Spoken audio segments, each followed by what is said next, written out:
Hello, welcome back to Star Wars Minute.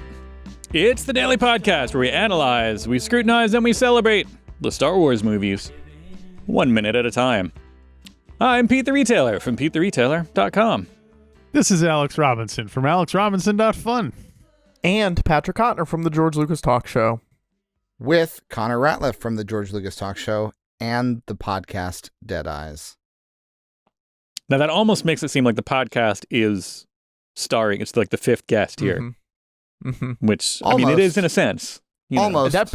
Yeah. That billing order and with and is that's a weird one. Right. Because it's like a with Hey. and. I think you have to have, you know, like, and Dead Eyes, the podcast, as, you know, Chuckles, Itself. or as, you know, Obi-Wan Himself. Kenobi. And or Dead Eyes something. as the Yeah. podcast. Oh, yeah, as himself. Yeah, right. Dead Yeah. Eyes as the podcast. There you go. It's not There you us. It's go. not the podcast that we're actually doing. Yeah. Dead Eyes, for the purposes of this episode, Dead Eyes will be the podcast. So whenever we refer to the Yes. podcast, it's Dead Eyes. So, Okay. well, we are referring to minute 38 of Solo, a Star Wars story, now available on digital and Blu-ray. Solo minute 38 starts with that old conveyax coming around the bend, and it ends with Han Solo telling Chewie, now. Now. Now. He was, my first note for this, and it's not, you know, again, if you care about if you're wrapped up in the plot, doesn't matter. But my first note is so many other options here, because there's a lot of different ways they could do this. I feel like the heist and Enfys Who's Nest. they in this? The filmmakers or the Everybody. heisters? Everybody, Okay. the heisters, The audience. Enfys Nest and the gang. You know, Han, the filmmakers. There's a lot of things that like there are, and granted, in the heat of the moment, you're not thinking of all the options. Your head isn't clear. You're sitting next to a sizzling mound of Ardinian meat. So you might not. You know, Always thinking with his stomach. I know. Sizzler. The options might not be clear to everybody, but there's a couple of things where I'm just like, wait a minute, why are they doing this way? And again, if you know, I'm sure we've said the same thing about, you know, we said the same thing several times in Star Wars and Empire and other movies that I like. So it's not a negative. It's just like, because we're breaking it down minute by minute, I had to think about like, well, okay. Any part specifically that you're like, that you're wondering why are they doing this? I wish I had written down something other than so many other Your options. one note is in my just note. why. Now, Why? but I think in a way you're proving you're almost proving the opposite of your point in a way, because you have like time is frozen to a standstill right now, and you are sort of at a loss for like, well, they could have done something else. Exactly. Like, here's a like this question is I the do slowest have. Send a possible card. version. And ultimately, like, it's hard to decide, well, what do you do differently? You're robbing a train that's flying through the side of a mountain or whatever. Yeah. Right. And Go ahead. yeah, also, let's just say this. I think you're honing in on something. What is Star Wars about, if not regret? Like, Yeah. this is a saga that is just littered with the wrong Bad choices being decisions made. and regrets. It's just like every character has something that's like, oh boy, if only. If only know? I'd killed Anakin down on the lava. Yeah. Yeah. So yeah, the heist doesn't go. I don't think anybody at the end of this heist is thinking, you know what? We nailed it. Well, here's a specific question I have with their plan. Yeah. Their plan is to detach one of the cars Mhm. from Yeah. the train Mhm. and then pick up the train and fly away. Yeah. Mhm. Seems fairly straightforward. Why do they need to blow up the bridge? That's a great question. To also hop on that, if you slow it down, frame by frame as the train is going off of the bridge, Yeah. the cars seem to be coming apart on their own. Which my question is, why does Chewie need to pull that little, railroad spike or whatever it is out from them? Spoiler alert, I don't think he does. Oh, interesting. If we look at it, it'll come up. I think next minute that he's like Chewie now, and he's trying to do it, and then the train starts to fall apart, and he's just like, okay. Let me ask this: is there an aspect of the way this train? Because this is not a normal train. Like I've ridden on trains before. I've ridden on Amtrak trains. I've ridden on public transportation systems, subway trains. This kind of train is not like anything the closest thing, maybe a monorail, maybe an L train in Chicago. Monorail. You know, but coaxium. But is there some aspect of because this train's pretty crazy the way it sort of like swirls around, it's kind of moving and grooving. Is there an aspect where when the train is on the track, there's some element of, for lack of a better word, magnetism by which if it's on the tracks, it's staying on those tracks? That would necessitate we got to blow up the track in order for the train to come off of the rails so we could fly it up into the air. That sounds plausible. I don't know if there's something in that book of yours with all your fancy little facts and clues. You're talking about the official guide? Yeah, they got anything in there about the trains? There is a thing about the conveyance, but nothing about how there must be something. There must be something, a clue, an aside, just the slightest suggestion of, well, of course, these trains stay on the tracks.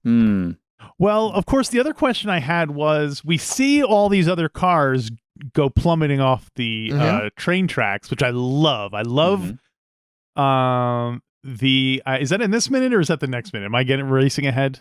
Yeah, next minute they plummet. Okay, I'll save that. I think it's at the very end of this one, I think. Well, the last thing that I had from my from to 2 has Han yelling to Chewie now. So maybe the cars are starting to plummet at the front. In 56 seconds into this minute, you see it. And then the plummeting hasn't reached the caboose where Chewie is yet. Yeah. Right. Okay, so the train has started going off the actual tracks. It's definitely started going off the rails. And you love it. Yes. Although for some reason I had more notes about it tomorrow. But my question was, I'll save it for tomorrow. That's a little teaser. I have a coaxium question for tomorrow. But I feel like it's more appropriate for tomorrow. The coaxium question, brought to you by Sinclair Petroleum. That's my favorite original series episode, the coaxium question. Yes. #CQ. I do like one shot I do like is you see I wish they had done more of this almost. It is kind of long establishing shots where you can see there's the train here, there's the hauler right above it, and then there's the swoop bikes next to it. I love those far away shots where everything looks. I wish there was more and I don't know if they're really miniatures or not. But I do love those kind of shots where so more of those, please. Yeah. And again, let's take advantage of that winter mountain lighting. Let's make everything nice and brightly lit. Yeah. Although comparatively, it's darker than like a Hoth, but still, it's easy to see what's going on. Still overcast, but luckily there's still a lot of contrast. It's not like nighttime. Then that would be a different story. So we see Han starts lifting up he's flying the ship. Which, given how much attention earlier he'd been like, I want to be a pilot. Now we actually get to see him flying a ship for the first time. I don't know if our guests are aware, but there was a deleted scene earlier in the film where Han Solo was in pilot school and was basically crashes a TIE fighter. It was like an 80s sex comedy. It was Han Solo in pilot school, and it was like he's got to get through it. He's got to try to pass, but then it's a team of misfits. Really, it's a class of misfits, and he has to lead them into a. It's a stodgy old dean who doesn't like his attitude. Yeah, exactly. So he's doing this moment in a longer cut of this film is much more triumphant, probably. Yeah, I was thinking that. It kind of feels that way because he looks kind of like, I guess because now Rio's dead, so he's now flying it by himself as opposed to. But I wonder if it would play differently if this was sort of the bookend to him being a bad pilot, and now he's actually like if you had watched that whole 80s sex comedy, and then you were like, oh, this is like it would have a that'd be a great moment then. This would be the moment where the nerds would turn to their friend and go, there was this whole 80s sex comedy they did showing him in flight school. So the movie, you really have to see that before you watch this to really get it. Like if like Hightower shows up and he's like an excellent driver, and you're like, oh, because that see, and you lean over to your friends and you start talking. Backing up though, because I had a leftover note from yesterday about Han's driving. Okay. Because I think Rio is definitely delusional, right? He's like leaving this plane of existence. He's shuffling off the mortal coil because like all Han Solo is doing is basically like keeping the ship going straight, and Rio's like, wow, you were right, you are an excellent pilot. And I think his head is swimming. He's probably seeing things like flipping around, and I don't think he's even talking to Han. I think he's like seeing it as some other yeah.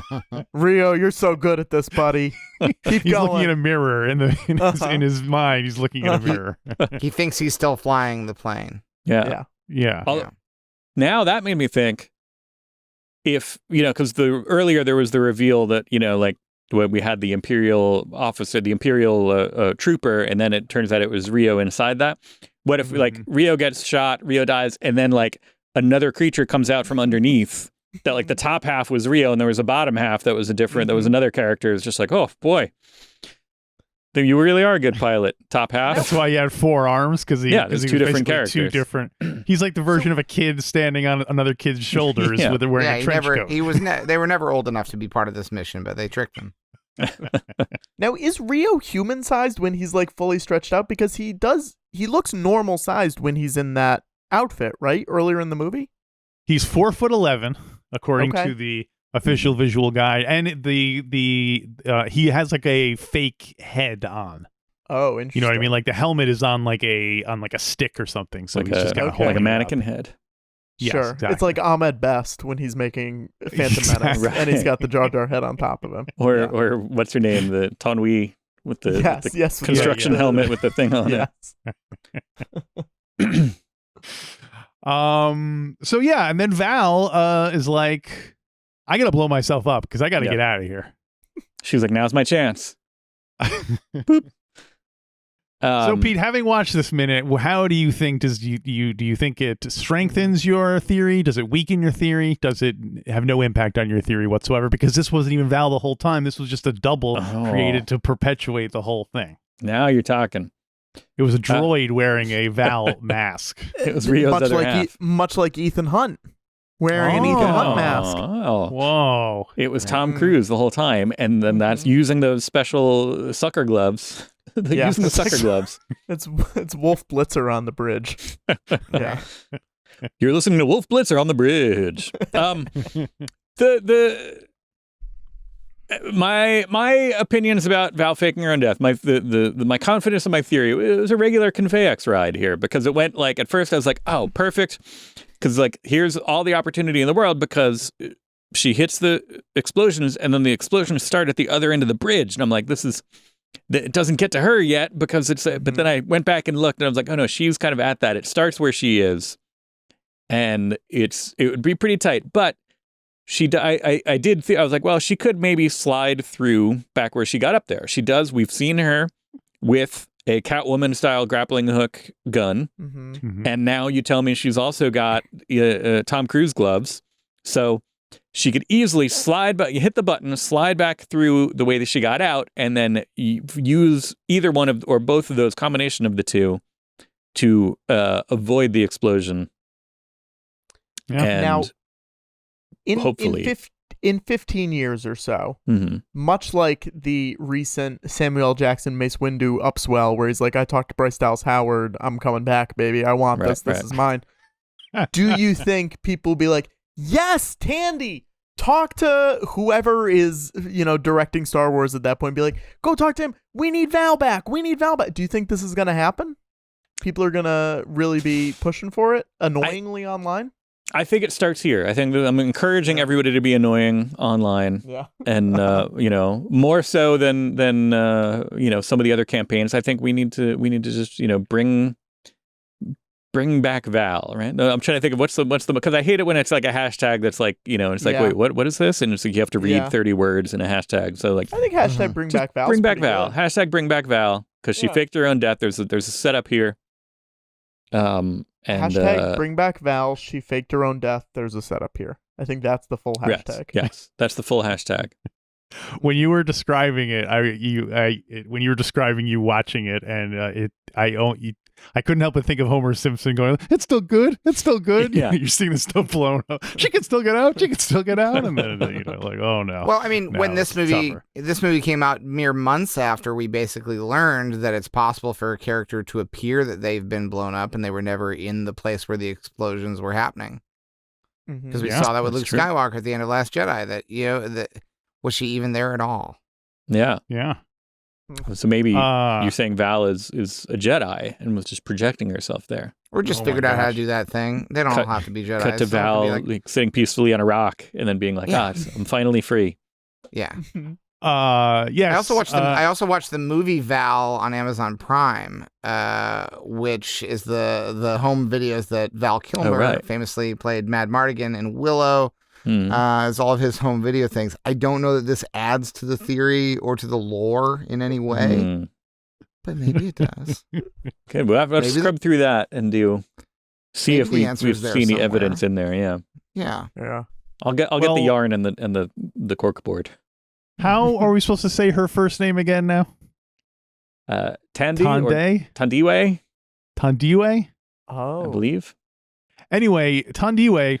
I apologize. I could be mispronouncing that also, but right, Ms. Newton was apparently very angry that she had to get blown up so like clearly, because aside from the fact that she was just saying like, aside from the fact it's killing her off, she can't come back. It was also she was saying her argument was that it was out of character because earlier in the movie they set up the fact that Beckett and Val are a team and they want to do things together and all that stuff. So for her to suddenly be like, I'm going to kill myself so that you can have this, it doesn't seem like these characters might have tried to say, hey, you know what, we'll try it again, or they would have tried to work something out rather than her blowing herself up and leaving him. That's what I meant by so many other options. Val had so many other options, right? That she could have, jumped off the thing. She could have, rather than just like being there to blow herself up. Beckett. I thought she meant she had other partner options that she could have done. But yeah. So she could have, again, like she didn't have to sit there and blow herself up, which is why it's more evidence towards the fact that it was faked, because she was like, well, I got to blow myself up. See ya. I mean, hypothetically, couldn't the train have just gone like 30 more feet and then they blow it up and she like grabs onto some rope hanging down or something and swoops away with them? Rope ladder. That would have been cool. That would have been very Mission Impossible to do. Yeah. There you go. Space rope ladder.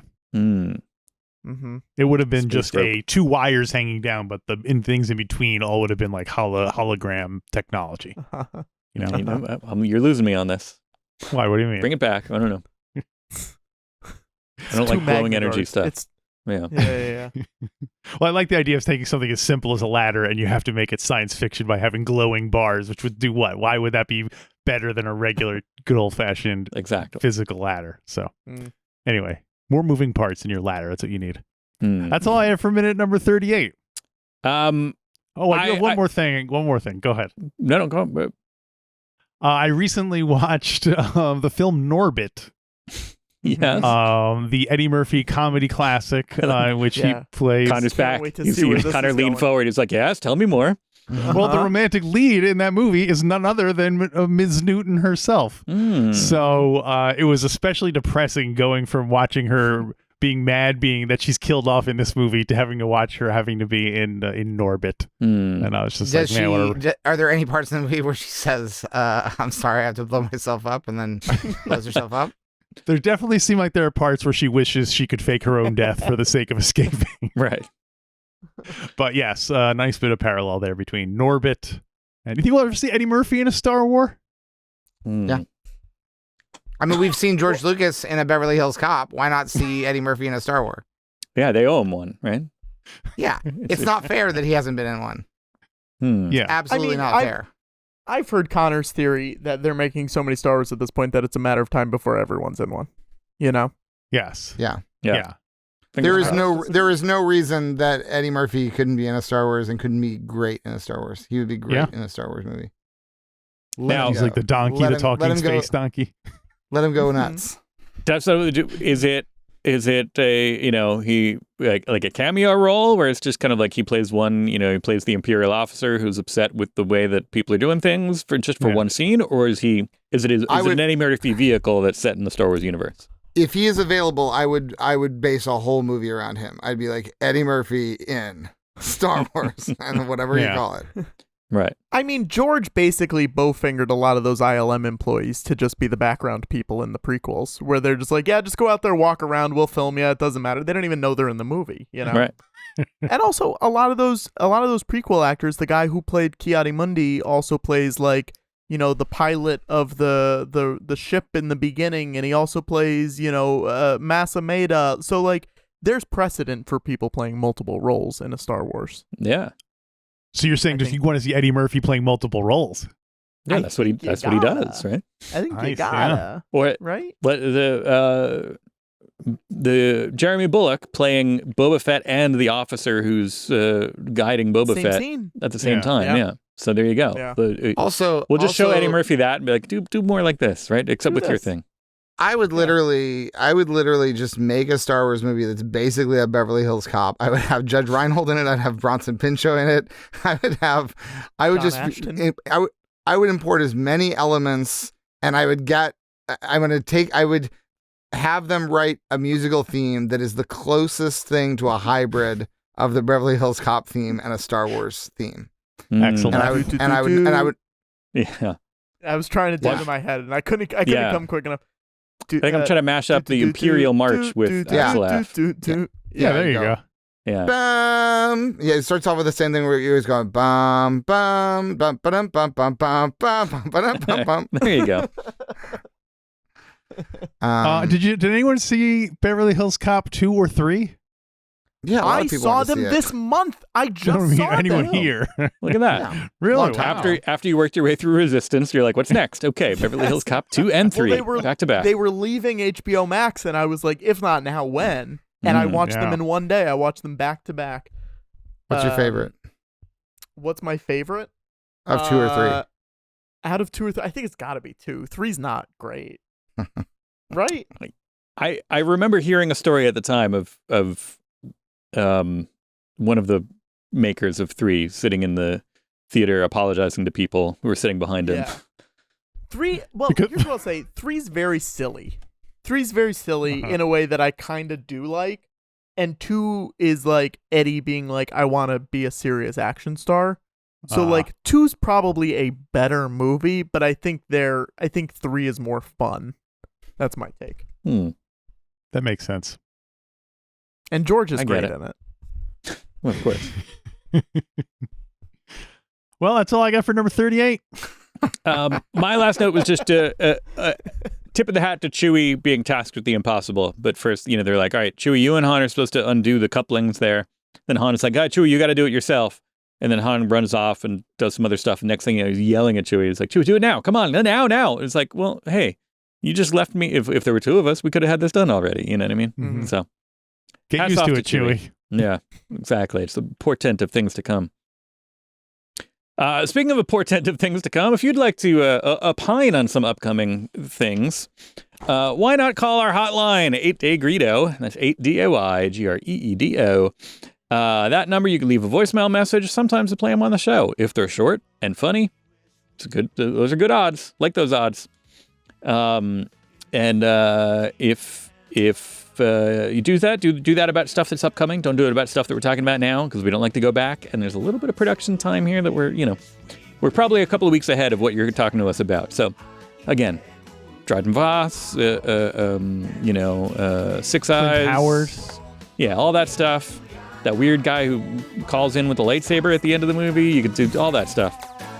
But do that. Maybe you'll hear it on a future episode of Star Wars Minute. Star Wars Minute.